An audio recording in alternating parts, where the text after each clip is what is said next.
This is an iHeart podcast. I just normally do straight stand-up, but this is a bit different. What do you get when a true crime producer walks into a comedy club? Answer, a new podcast called Wisecrack, where a comedian finds himself at the center of a chilling true crime story. Does anyone know what show they've come to see? It's a story.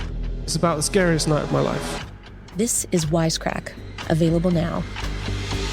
Listen to Wisecrack on the iHeartRadio app, Apple Podcasts, or wherever you get your podcasts. In the 1980s, modeling wasn't just a dream. It was a battlefield. It's a freaking war zone. These people are animals.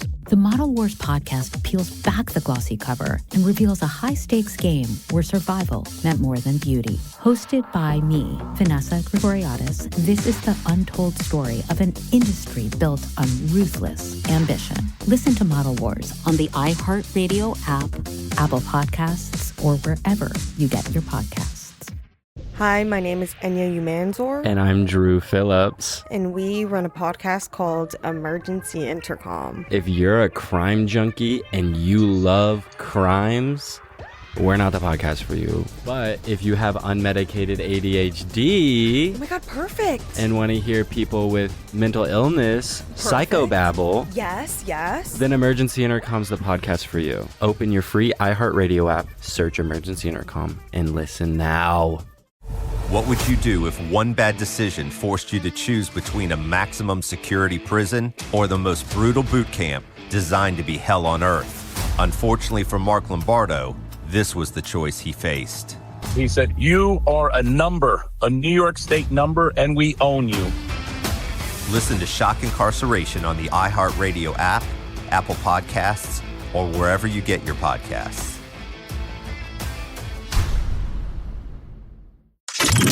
Welcome to Dirty Rush, the truth about sorority life, with your hosts, me, Gia Giudice, Daisy Kent, and Jennifer Fessler. Hey guys, it's Gia Giudice, and welcome back to another week of Dirty Rush. This week I have a very fun celebrity guest, Mercedes Northup from The Bachelor. So going into this episode, we kind of wanted to bring in celebrities to get their perspective on sorority life, but our producers have another idea for us. So we're having a total switch up on this episode, and apparently it's a topic that we need to talk about. I don't know the topic, so let's find out. So I just learned about something last night about Sorority Rush that literally has me in shock. So I learned it from my niece I'm 51, so she is 20. So she is almost 20. She's significantly younger. She told me this was a thing, and I told her she was lying. I said, this is not a thing. This is not real. I did not want you guys to know what it was because I want to find out genuine reactions if this is now something that goes on in Sorority Rush. I heard it has two different names. It is called throwing around or dead fishing. So I immediately said, what are you talking about? And she said, basically what happens is if you're a middle house, because I don't think this would happen at a top tier house. If you're a middle house, girls that come in want to not get invited back because they think they are beating the system, essentially, which people listening, this does not work. Like, I'm convinced this does not work. This is completely crazy. So they go in and they intentionally are quiet, maybe not even nice, disinterested, so that house does not invite them back because I guess it's called dead fishing or throwing the round. I guess that the theory for them is they think they're beating the system so that if they don't get invited back to these middle houses, it will help them get the top tier house. So they kind of try to shit the bed and not put any effort in to a house that essentially in their mind, they think it doesn't matter, so that they'll eliminate those houses and automatically go to top tier. Correct.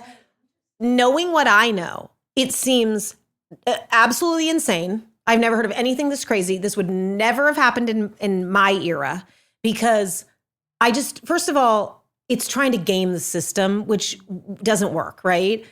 But two, it's so mean. I'm like, how can this be real? So that is the topic. We have found people who either know about this or who may even admit they did it. So I would love for you guys to talk to them. And I just will say, I do not think this happened in my era or even like 10 years younger than me, 15 years younger than me. Well, this seems much more something now. And I'm like horrified by it.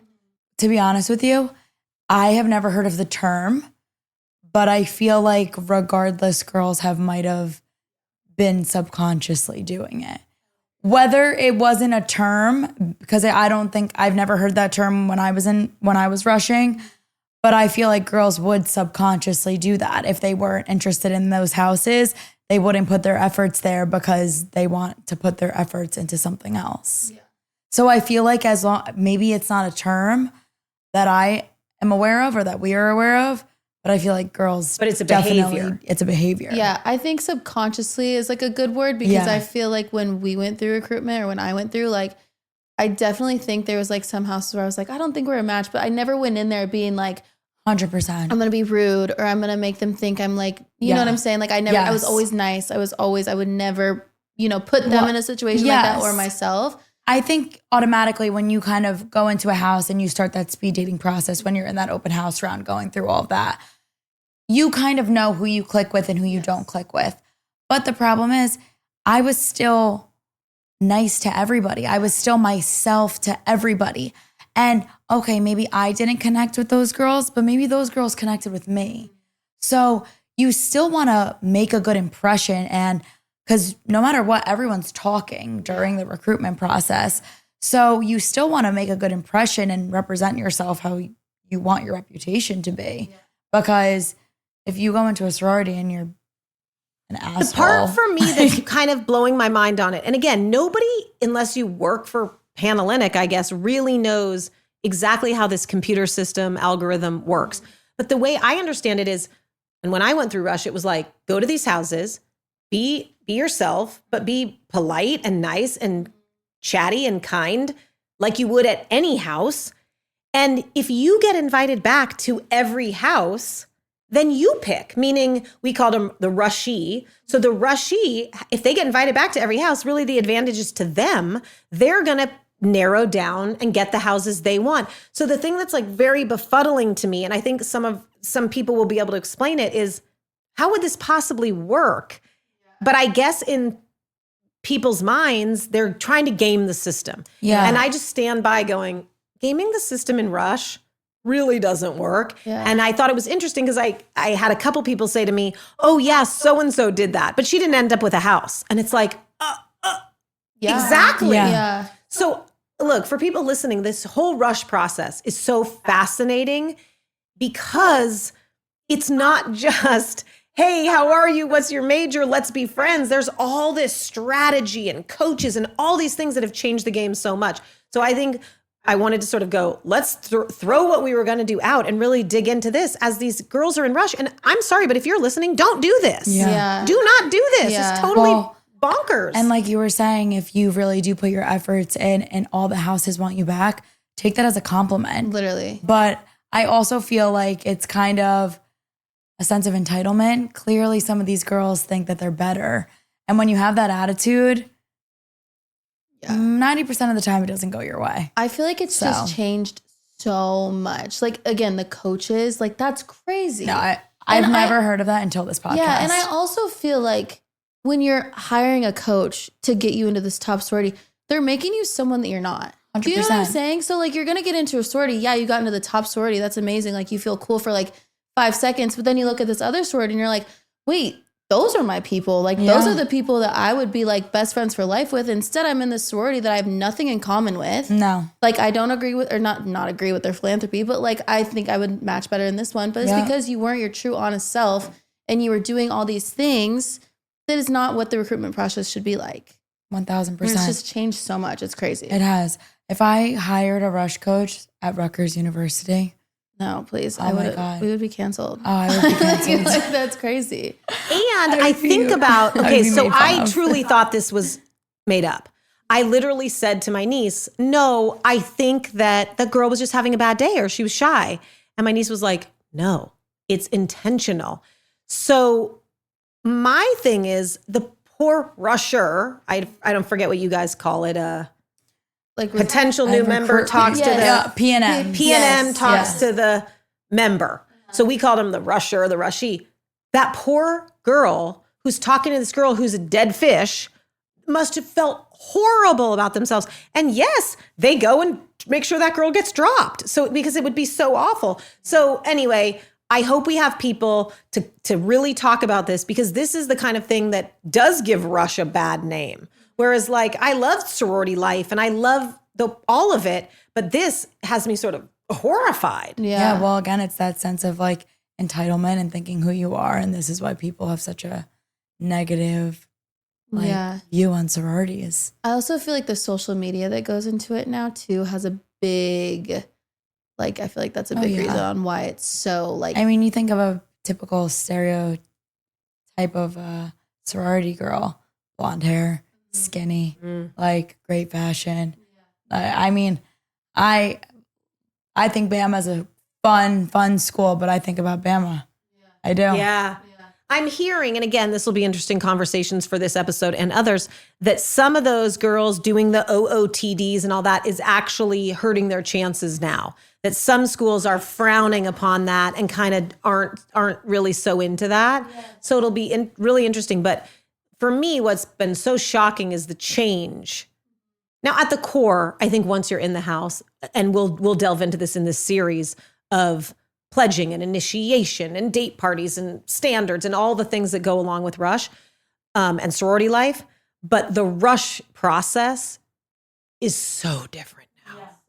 And the pressure on the girls in the house and the pressure on the girls going through, it just... And they're so young. Like it should be fun. It should be like recruitment. You're exciting. You're going into college. You're going to meet your best friends. Like it should not be this intense and weird.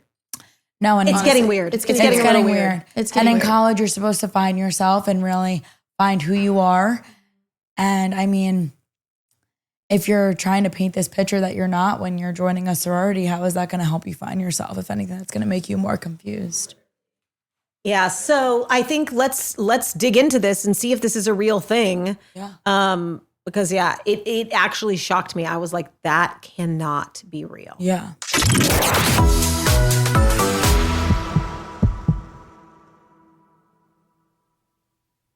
My name is Ed. Everyone say hello, Ed. I'm from a very rural background myself. My dad is a farmer and my mum is a cousin. So it's not like... What do you get when a true crime producer walks into a comedy club? I know it sounds like the start of a bad joke, but that really was my reality 9 years ago. I just normally do straight stand-up, but this is a bit different. On stage stood a comedian with a story that no one expected to hear. On the 22nd of July 2015, a 23-year-old man had killed his family. And then he came to my house. So what do you get when a true crime producer walks into a comedy club? A new podcast called Wisecrack, where stand-up comedy and murder take center stage. Available now. Listen to Wisecrack on the iHeartRadio app, Apple Podcasts, or wherever you get your podcasts. Power struggles, shady money, drugs, violence, and broken promises. It's a freaking war zone. These people are animals. There's no integrity. There's no loyalty. That's all gone. In the 1980s, modeling wasn't just a dream. It was a battlefield. Book. Make deals. Let's get models in. Let's get them out. And the models themselves, they carried scars that never fully healed. Till this day, honestly, if I see a measuring tape, I freak out. The Model Wars podcast peels back the glossy cover and reveals a high-stakes game where survival meant more than beauty. Hosted by me, Vanessa Gregoriadis, this is the untold story of an industry built on ruthless ambition. Listen to Model Wars on the iHeartRadio app, Apple Podcasts, or wherever you get your podcasts.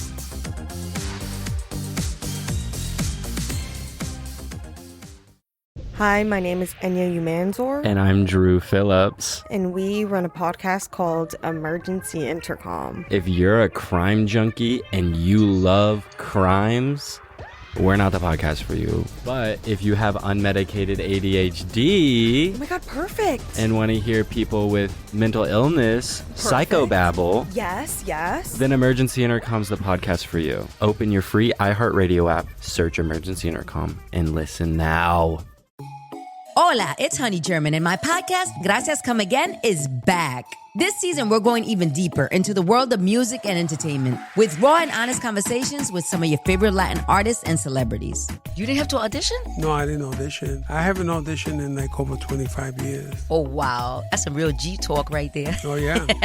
We've got some of the biggest actors, musicians, content creators, and culture shifters sharing their real stories of failure and success. Yo siento como que esto es mi destino. You were destined to be a Sí, star. eso es lo que yo quería hacer. We talk all about what's viral and trending with a little bit of chisme, a lot of laughs, and those amazing vibras you've come to expect. And of course, we'll explore deeper topics dealing with identity, struggles, and all the issues affecting our Latin community. You feel like you get a little whitewashed because you have to do the code switching? I won't say whitewash because at the end of the day, I'm me.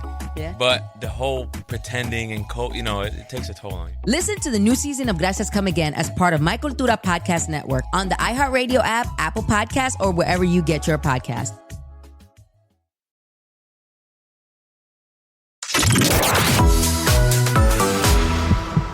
Hey, Katie. So is dead fishing or throwing around? Is this a real thing? So yes, at my school particularly, we call it dead fishing. I know it's different everywhere, but I just Do you learned mind telling me where you go? I'm not going to tell you where I go, but I will tell you sorority names and my No experience dead fishing. What part of the country are And you? I'm like, is it Southern? South? And are you in the South? No, I'm not in the South. I'm actually in California. Oh, okay. Yes. And why did I think that rushing wasn't that big in California? I know. I definitely didn't think it would be that big of a deal at my school, and sure enough, it was. Wow. Okay. I'm excited to hear about it. Yeah. So basically, I knew all along that there were two houses that I really liked. And on pref night, I had picked the two houses. I had had those two houses all along. And then when I got to opening my bid, or the app that we use that tells you which houses you got back, I saw that I only had one of those houses, and the other house I had was considered a bottom house. And I immediately freaked out and didn't really know what to do. So I actually had that bottom house as the first party. So I had about 10 minutes to get myself together and try to not freak out. And this was when I walked into the house and decided my best alternative was to break the rules and talk about my boyfriend. Which, yes, that's one of the main things we're not supposed to do. But yeah. Okay, wait. Can I just have you, can I clarify something quick? Mm-hmm. So you're in the final round. You were in pref round. Pref round, yes. So the the day before two bid day. houses that you voted for were your top two. Yes, and I got dropped from one of them. And then Okay. I ended up with another house that I did not want. Got it. And did you What house did you not want? Tridel was this house, which is, Okay. it's a not good sorority at my school at all. Like, I don't know a singular funny, 'cause person in that house. I mean, yeah, I guess I feel like nationally, Tridel is It's usually pretty like a good. pretty good one. Yeah. But it was bad at your school? Yeah. And DG and Kappa were the two houses I had liked all along. And those were the two houses I had picked the night before, but I Okay. got dropped from Kappa. Okay. Got it. Yeah. So you went in and you started talking And about then your wait, boyfriend. I'm blanking because when you do your voting system and you rank your houses, if you didn't pick Tridel, how did that come up on your cards then? Because I don't think it really mattered. Like, I didn't necessarily drop them. I just ranked all of the houses in the order of which I wanted them. So And your it third didn't- house was maybe Tridel, and then you got dropped from your second. So then they bumped your third house up to your Something along those lines, Yeah. but there's no way Tridel was even my third choice. Okay, so you were like very much against Tridel. You were Okay. like, I Yes. do not want to be a part of that. Okay. Exactly. And at my school, they strongly encourage us to not suicide bid. Yeah. And they tell the freshmen that if you suicide bid, you will end up on the bottom of the house that you did pick's list. So I talked to my Rokai and she said, you absolutely can't suicide bid. Like that would not be a smart decision. So I was like, all right, then I need to figure out a way to not be invited back to this house tomorrow on bid day. Because at my school, especially that specific year, if you made it to pref night with 2 houses, then you were guaranteed a bid from one of them. So basically in my head, in the 10 minutes I had to show up at Tridel, I thought my best alternative was to make them drop me. So I get paired with this girl who was so sweet and I was crying, and I think she probably thought I was crying because I had found my home, but no, I was crying because I really didn't want to be there. And it had just been such a long and emotional week. And I was like, okay, like she asked me what I did this summer or what I'm looking forward to, something along those lines. And I said, I'm so excited because I'm going to go visit my boyfriend at the Naval Academy. And I thought this was like a sly way to bring up my boyfriend, and it was like relevant to the conversation, but like I still knew I wasn't supposed to be doing that. Yes, but then by pref round though too, because you've already made it so far. Yeah. I feel like the conversations start to get a little more personal. You do break the rules a little bit and it's kind of okay. Totally. Because you're also sitting there having an hour-long conversation with this person. Yes. At like Totally. candlelight. Like, it's like so intimate. Yeah, but being on the other end of it, I didn't know that it was like now okay. So I'm thinking like, okay, this is great. Like I'm going to end up getting dropped from this house. And sure enough, right as I mentioned, the Naval Academy, this girl who I'm talking to, who's prepping me, immediately freaks out and is like, oh my gosh, I have always wanted to go to the Naval Academy. And then she goes on and on about how she applied there and she didn't get in, but she's going to enlist after college or do ROTC. I immediately start crying more. Because I'm so overwhelmed. You're like, and wow, we're connecting now. I'm getting this house. Exactly. My plan completely backfired. And she's just like, it's okay. This will be your home too. Like she's just feeling really bonded to me in this moment. And I am losing it. And I don't know what I'm supposed to do from there. But luckily it ended up working out for me. I tried to be dry with the girl for the rest of the night and show that I wasn't super interested, but while still being respectful because I don't have it in me to actually be blatantly rude. And I also know now that I could have said, I don't see myself here, because being on the other end of it, I know that that's a conversation that girls have while going through the process. And in hindsight, I should have said that instead of being uninterested and breaking the rules. But luckily, what did you do in the end for when you went to go vote? So luckily I had that house as my first party, and then I had a break because there were 2 parties that I didn't have. And then I had the last party at my current house, which is DG. And I got to DG and I saw the girl I had talked to the day before who I had loved and bonded with. And actually we were from the same hometown. I didn't know her super well because she was a senior and I obviously was a freshman. But I saw her and immediately started crying and told her everything, which once again could have backfired, but thankfully she was a super sweet girl. And my mom was also a DG in this house, like at my school. So she had a great letter from my mom that she read to me. Well, you had like legacy at that point. Yes. So it was pretty clear that I was going to be safe. It was just the idea of what if they don't like me and I have to sign this contract at the end of the night saying that I will stick by either house because that's how they do it at my school. If you don't suicide bid and then you're not able to be a part of COB or continuous open bidding that year, you have to wait until recruitment the following year. So I was terrified. But thankfully it all ended up working out. I didn't end up suicide bidding, which I think was the smart decision. because I totally could have ended up without a house. Who knows? But it ended up working out and I could not be happier.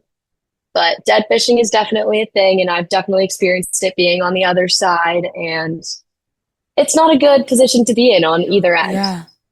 I mean, thank you for telling us your story.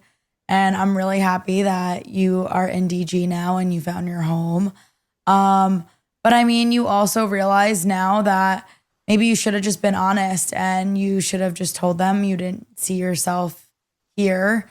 And it's great that you have that self-reflection to kind of just see that.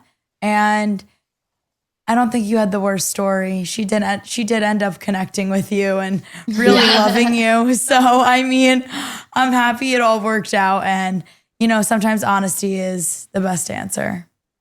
Yeah, thank you so much. I think I definitely learned a lot from that process and definitely learned even more being on the other end of it. But I'm really happy about the way things turned out. Yeah, no, same. Well, thanks, Katie. Thanks so much for coming on. Thank you. Hey, Jane, and welcome to Dirty Rush. So let's get into it. Is throwing around real? Yes, it is. Okay. Give it to me. Well, when someone throws around, they don't particularly want to return to that chapter, and they purposefully act less interested in the girls they're talking to, and they act mean on purpose so the chapter won't ask them back in the next round, and they can have a better chance of getting their preferred chapters back. And at least at the school I go to, we promote values-based recruitment, so we want to take girls into our houses based on their personalities and what we like about them rather than like what they look like. So throwing around really hurts this process because we're not getting to know the girls because of their personalities. We're getting a super boring version of them who doesn't want to be with us. Valid. Did you say that they're mean when they do throwing around? Yeah, sometimes girls can be mean. One time I had a girl who was like, "Can I ask you a super unique and interesting question that no one has ever asked before?" And then I was like, "Oh, yeah, sure." And she was like, "What's your favorite color?" And I was like, "Oh, like, I love purple. I love purple. That's my favorite color. What's yours?" And she was like, "I really like beige. Beige is my favorite color." Beige? And I was like, "Oh, okay. What do you even say to that? Like, and why, how is that a unique question? That's the most basic question that anyone could ever ask." So, oh my gosh. yeah. Well, But honestly, beige, it's like, okay, you're such a smart ass. Like, good for you. Why is that your favorite she was color? being Like, a smart you're boring. ass. I have a question for all of you.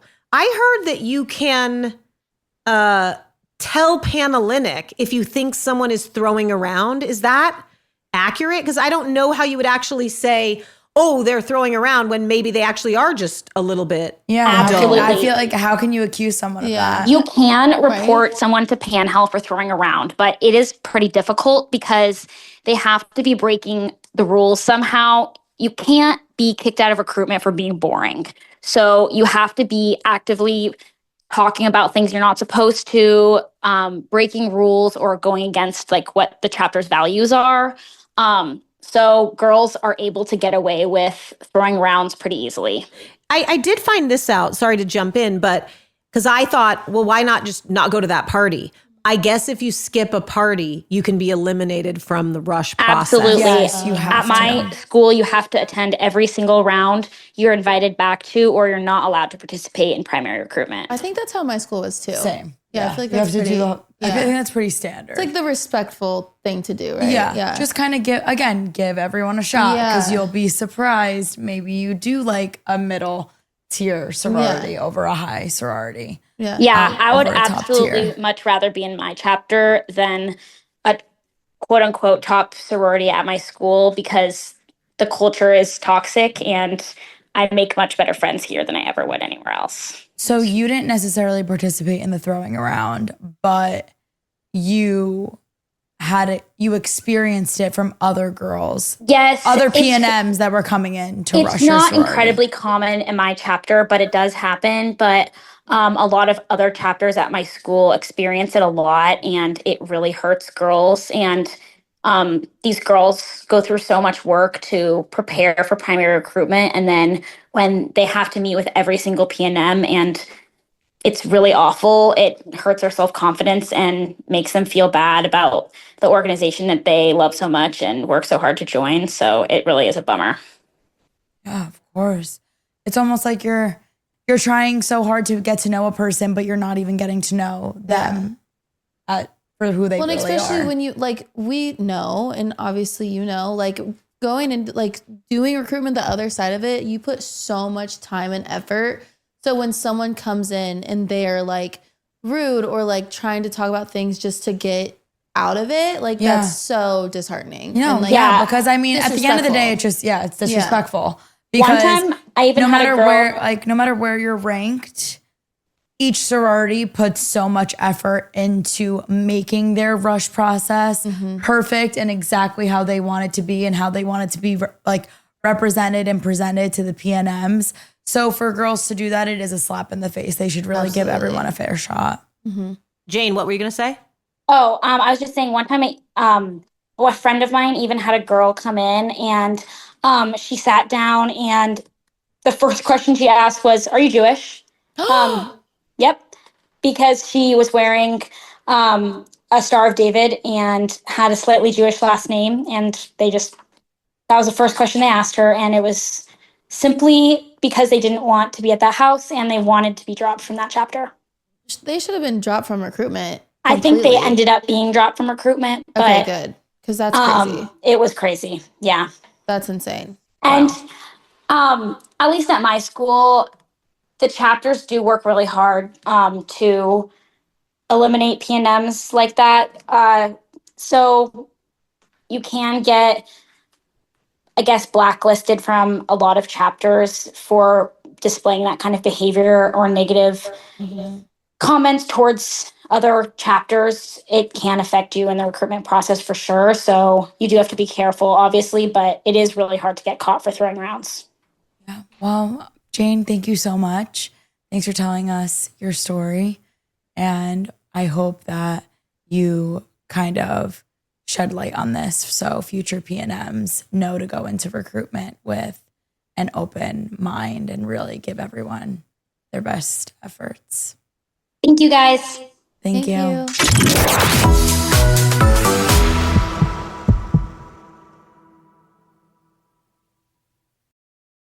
My name is Ed. Everyone say hello, Ed. I'm from a very rural background myself. My dad is a farmer and my mum is a cousin. So, like, it's not like... What do you get when a true crime producer walks into a comedy club? I know it sounds like the start of a bad joke, but that really was my reality 9 years ago. I just normally do straight stand-up, but this is a bit different. On stage stood a comedian with a story that no one expected to hear. On the 22nd of July 2015, a 23-year-old man had killed his family. And then he came to my house. So what do you get when a true crime producer walks into a comedy club? A new podcast called Wisecrack, where stand-up comedy and murder take center stage. Available now. Listen to Wisecrack on the iHeartRadio app, Apple Podcasts, or wherever you get your podcasts. Power struggles, shady money, drugs, violence, and broken promises. It's a freaking war zone. These people are animals. There's no integrity. There's no loyalty. That's all gone. In the 1980s, modeling wasn't just a dream. It was a battlefield. Book. Make deals. Let's get models in. Let's get them out. And the models themselves? They carried scars that never fully healed. Till this day, honestly, if I see a measuring tape, I freak out. The Model Wars podcast peels back the glossy cover and reveals a high-stakes game where survival meant more than beauty. Hosted by me, Vanessa Grigoriadis, this is the untold story of an industry built on ruthless ambition. Listen to Model Wars on the iHeartRadio app, Apple Podcasts, or wherever you get your podcasts.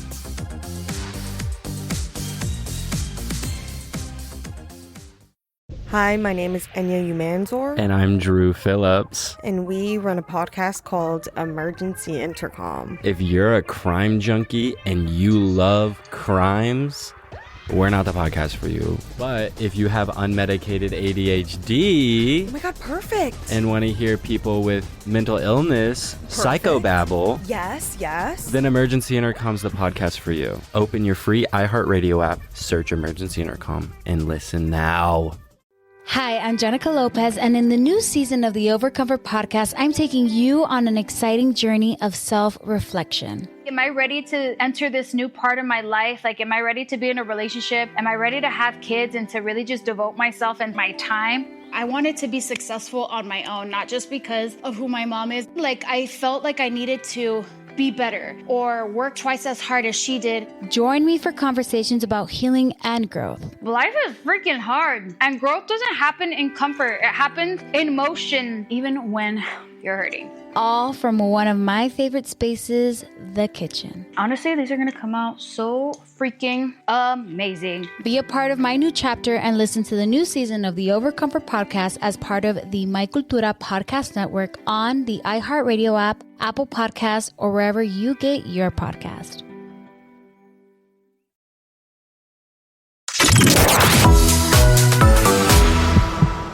Hey, Leslie, and welcome to Dirty Rush. So, was dead fishing or throwing around a thing at your university? Do you even know what I'm talking about? I don't think we called it dead fishing, but they're definitely, like, I know what throwing around is, and that was definitely, like, talked about, but it was never called dead fishing. So you get the concept of what it is. Okay. Yeah. So what was your experience? So I would say I didn't intentionally throw around, like that wasn't my goal, but so my freshman year, I was on the dance team at my school. So I was already stressed because I knew my teammates were going to be like on the other side of things. And even though they're not supposed to talk to you, they were like always in my ear, like, well, we think of this, we think of that. So I was already stressed out. And then I'd given my Rho Gamma, whatever it's called, all of the dates, like, or like the times I couldn't do. So I told them, like, during round 2, I have a performance, like, I can't make this time. And it was on Zoom because it was during 2021. So I had told them, like, I can't do this time. I get my schedule back that morning. And in the middle of the performance is my round scheduled. And I was like, okay, well, I was too scared to go to Panhellenic and be like, okay, well, I can't make this work. I knew if I missed it that I was going to like, I had heard rumors like, oh, you could get dropped, like whatever. So it's like, what can I do? So I go out for the performance, and it was like this, like, introducing the athletes to the student body, something like really random. And I'm like thinking in my brain, I can like hear the chancellor's like giving a speech. And I'm like thinking in my brain, I'm like, I'm supposed to be online in 1 minute. I'm supposed to be online in 1 minute. So as soon as the chancellor's like, okay, we're going to introduce like another student group, I run off the court and I immediately go and I grab my laptop. I'm still in my uniform. I'm sweating. And I run into the bathroom that we had like in the area. I have my AirPods in and I'm like, hello, like, can you hear me? Because I knew I was supposed to be on Zoom anyways. Like, we were going to go back out at some point, and I knew I had like, I don't know, maybe 2 minutes before I would have to be back out. And so I started talking to this girl, and then at some point I just cut it off. And I was like, just gonna like, because there was nothing else I could do. I could hear my director being like, everybody needs to come back out. Everybody needs to come back out. So I was just like, and I could barely hear her anyways. I'm whispering. She's like, so what's your major? And she was very quiet too. Also, it wasn't a house that I was super excited about the first date too. Yeah, that's what I was going to ask, if it was a house that you wanted. I mean, you were also a part of the dance team. You had a very big commitment. Mm-hmm. If you missed the dance, you would have probably gotten penalized or kicked off the team. You were a freshman. Mm-hmm. Like, you were also in a very interesting situation. You did show the effort to getting on the Zoom call. It wasn't like you were. I feel like if anything, they'd be like, oh my gosh, like, yeah, like, it's not like you were being completely selfish and, you know, disregarded the entire rush process. You did make the effort to go on the Zoom, which I would have been stressed to even do that. Yeah, I mean, I don't even know how you did that, but I know, but I was hoping at least since I did, like, I technically didn't miss a round, I was like, maybe it You would be okay. fine. Yeah. But they did still log on, but so that was, I guess, me technically. Did she know that like things got messed up with your schedule? Like, did you at least explain that part? So the signal was so bad. I like don't even think she could understand what I was saying. She did. I like think that she realized I was in a stall. I think she realized that I was legitimately like in a bathroom stall. Oh no. And I was like, yeah, like I'm sorry, like I'm kind of in the middle of things. And she was like, what? Like I couldn't even like. She's so confused. Her. She has no I idea what's know. going on. And like this also wasn't a chapter that like a lot of chapters have girls in dance team. This was like not one. So she was definitely like, who is this like cheerleader girl like talking to me on Zoom in her uniform too? She probably thought it was like just pulling up my uniform to pull up my uniform. But so he didn't intentionally throw around technically, but I did, I guess, technically misread. And I didn't end up in that chapter. But that was my. So they dropped you after that. They did. They dropped me. Yeah, okay. I mean, honestly, I'm not mad at this. I'm really not. I feel like you tried your best. No. And this is a very unique situation that like doesn't happen every day. So I know, but I definitely did feel bad because I didn't even like remember her name, or I was like, should I have reached out to her? But I was like, it's probably fine. I'm sure crazier things have happened. Things were, chaotic. Yeah. You had a lot going on. You were dancing at a pep rally thing. Yeah. Pep rally. Yeah. So I knew which houses obviously I was more excited about. And I think there was definitely the vibe at school was like, okay, well, if you're seeing 10 houses in a day and like your social battery only has, so much, I think there was definitely houses that, especially as the rounds got later, you kind of knew, but I would say that was the only time it was like for me personally. But I do definitely know people that were like, well, I'm going into X, Y, and Z, like, so at least I don't have to be super on or, things like that. Yeah. I mean, you seem like a very sweet girl. So I think the efforts were there. And again, very unique situation, very unique scenario. So honestly, everything happens for a reason. You got booked during that time when you were supposed to be dancing. So maybe that sorority, wasn't supposed to be for you. So totally. I don't think you were intentionally trying to be rude.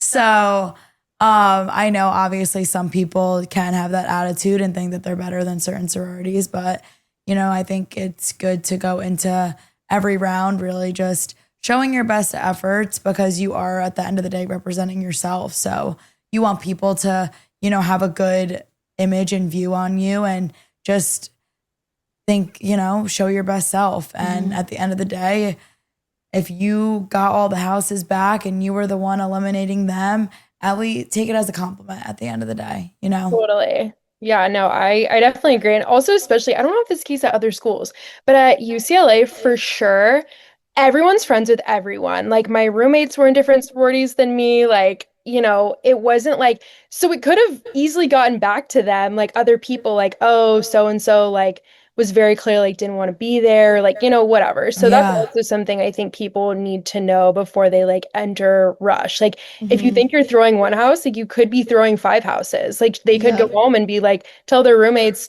this girl was so rude. Like, this just, like, well, even so think real. about your pie caps. I don't know if you called them row cow. I called them pie caps, but they all, as they're all guiding you guys, bringing you to open houses, bringing you to every rounds. But then they're all coming together at the end, and each one of them are from different sororities, so they could all talk too. So totally. Absolutely. But Leslie, thank you so much for coming on Dirty Rush, and I am happy you ended up where you belonged. Good hustle. I saw the hustle.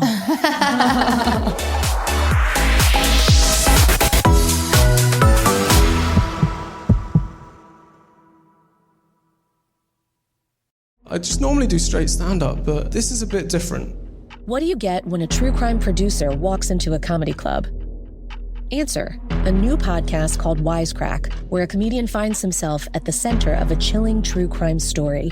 Does anyone know what show they've come to see? It's a story. It's about the scariest night of my life. This is Wisecrack, Available now.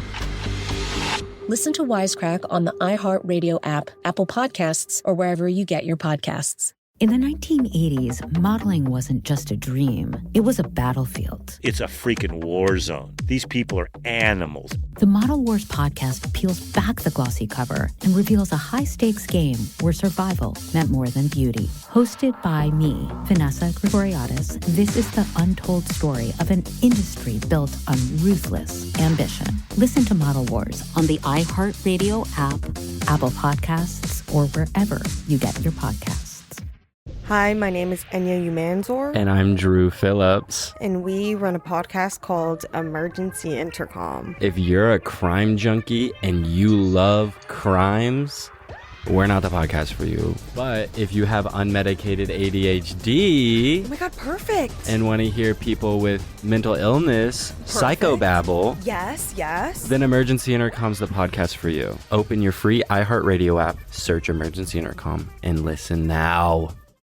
What would you do if one bad decision forced you to choose between a maximum security prison or the most brutal boot camp designed to be hell on earth? Unfortunately for Mark Lombardo, this was the choice he faced.